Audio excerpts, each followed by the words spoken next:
Main Street Electrical Parade all but confirmed to return. Disneyland is bringing back cast members at a brisk pace. The Merriest Night's itinerary has been revealed, kind of.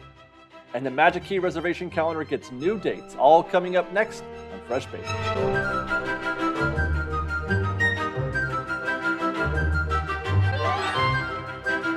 Hello again, everybody, and welcome back to Fresh Bake. Here is what's new in Disneyland news this week. We reported quite a while back that we had heard a rumor that the Main Street Electrical Parade might be returning. And now we have the Disney TikTok account pretty much confirming that that is the case.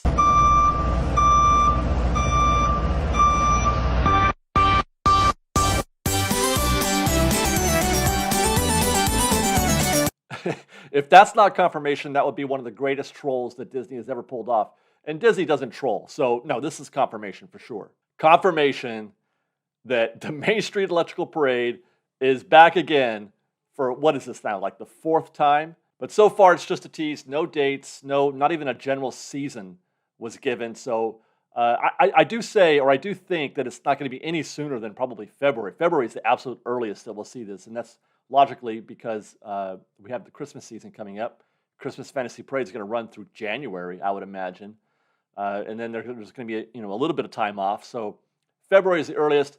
Most likely, though, this feels like a spring thing. So we do have something to look forward to on the parade front. For some, this is great news. But for others, maybe not as much, because the return of the electrical parade means we're not getting Paint the Night or Magic Happens anytime soon. To me, this feels like Disney's trying to accomplish two things with the return of Main Street Electrical Parade. First, they're trying to lessen the blow of Dream Keys being sold out, all those reservation dates being taken, and ticket prices going up. All this against the backdrop of a park that nobody would consider being fully operational. We're still not getting full price benefits, full price entertainment at Disneyland for that price, and yet they're raising them. And the electrical parade is fairly inexpensive to operate, to run, at least compared to Magic Happens and Paint the Night. So it does fill that gap of missing a parade, even though it's just a nighttime parade, it's not a daytime parade. Second, it buys them time to bring back perhaps Magic Happens or Paint the Night, although less likely Paint, more likely Magic Happens. And for me personally, I'm kind of mixed about this because, I do miss parades quite a bit. And I'm a fan of the Main Street Electrical Parade. I'm old enough to remember when it was here on Main Street in the 80s. So it does make me happy, the Electrical Parade does. But I do think that Disney needs to stop messing around and get serious about delivering a complete park, a full park, all the product that we are paying for, $5 or $10 more now per ticket. It's time for them to get serious and get back on track. But perhaps they are getting serious if the reports coming from the OC Register are any indication. They're reporting that Disney is now at nearly 80% of normal cast member staffing levels. This after hiring something like 15,000 cast members since the parks reopened, including 6,000 hired in just the last 2 months. So now they're at 25,000 total cast, with the expectation of hiring hundreds more every week until they are fully staffed by the end of the year. And this aggressive rehiring includes an in-person job fair at the Disneyland Resort on November 9th and 10th from 9 a.m. to 3 p.m. Both full-time and part-time positions will be available. And they've got to work even harder, not just to fill those last 7,000 cast member slots, but then there's going to be more on top of that, because the window for cast members to get vaccinated, because remember, Disneyland is requiring vaccinations if you're going to be employed there. That window is coming up fast. In fact, I think it's already passed for the non-union cast members. That window is already passed. So they're going to be losing cast members while they're also rehiring them. It's going to be hard to keep them in place. So they've got to do more than just hire the next 7,000. They've got to hire, 10,000 more. So here's to hoping that we get a fully staffed Disneyland Resort sooner rather than later, because the park, it can't reach a fully operational status until the cast are fully staffed, until you have all the cast to handle all those new guests that they're going to be bringing in, because they're certainly going to be increasing capacity levels coming into the holiday season. That's something that they promised. They promised that and a fully staffed Disneyland by the end of the year. And while we're on this topic, here is to all of the cast members who've undertaken this enormous job of entertaining all of us guests with a smile on your face and magic in your hearts. You are the heart and soul of Disneyland. It simply would not be what it is at any point without cast members. May you be paid well and treated even better while working at the happiest place on earth. Thank you very much to all cast members. Now, let's talk about Merriest Nights. Yesterday, Disney released the closest thing that we've seen to an itinerary for the $170 per person limited event. The update from the Disney Parks blog details 6 different holiday parties happening in 6 different lands. The first on Main Street with the Victorian-themed party featuring Mickey Mouse, Kermit the Frog, Miss Piggy, and a few chickens.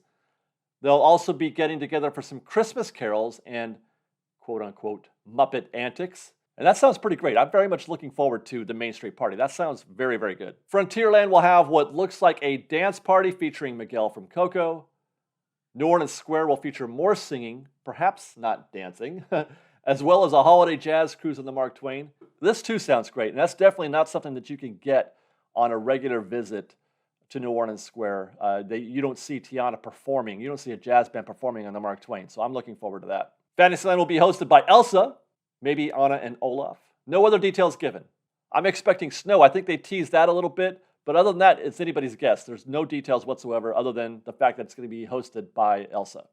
Adventureland will have a celebration featuring Lilo and Stitch.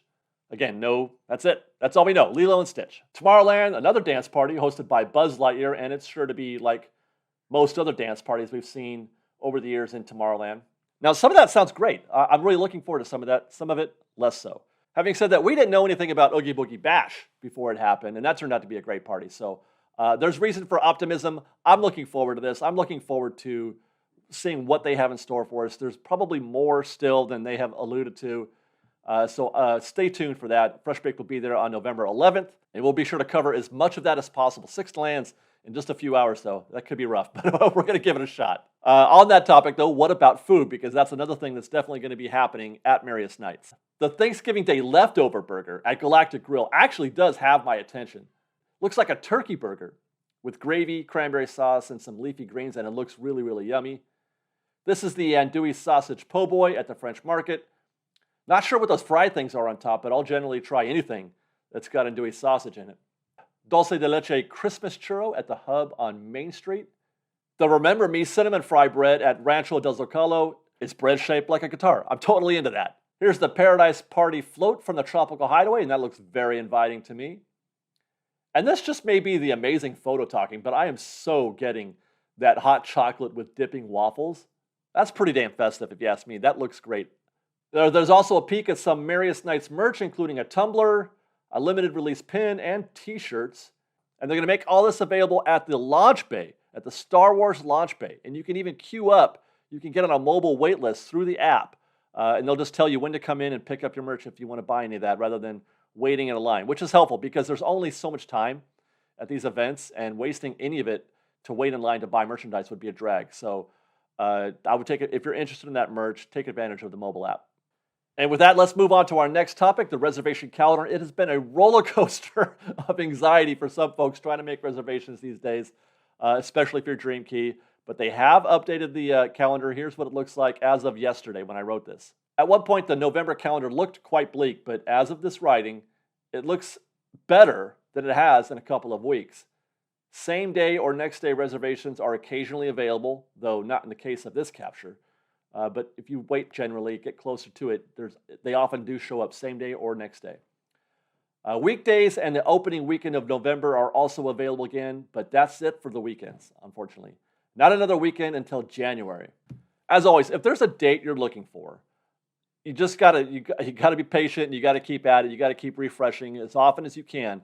They do populate. The weekends are a little harder to get than the weekdays, but so far I've had, in spite of all of this, I've had reasonable luck getting dates, picking dates up here and there. Again, a little harder on the weekends, but I've been managing to find dates. But you just gotta keep checking. Based on recent experience, I would expect more dates to be added for that second half of November because it looks really dark right now, and hopefully December as well, which even looks worse, especially if they're able to hire more casts like they have been. Then if they do, then they can add more capacity to the park, which means more reservations. And with that, we'll wrap up with this fun little update. Disney released a trailer for the new Buzz Lightyear series coming to Disney Plus, starring Chris Evans as Buzz Lightyear. Not the toy Buzz Lightyear, but as the actual Buzz Lightyear, on whom the Buzz Lightyear toy is based. Check this out. Okay, status. Booster, go. GNC, go. Fido, go. Guidance, go, Bud. Cabin pressurization is underway. As we prepare for ignition. Flight recorders are on.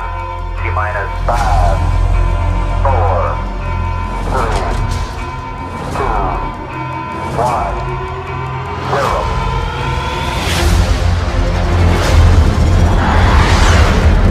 We have liftoff.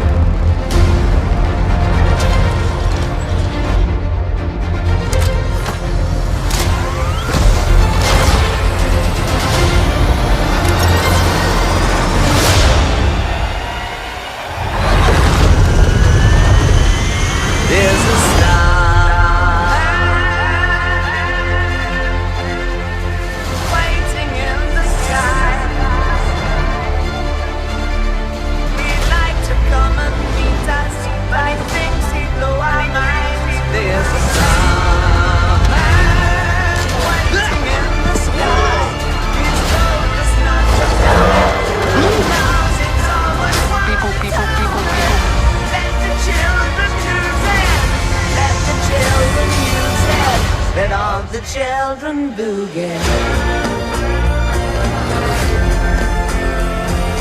To infinity And And that's it for this week's update, you guys. Stay tuned to Fresh Bake for more updates as they happen. And until then, thank you very much for watching. Be safe out there. Be kind to one another. And Fresh Baked.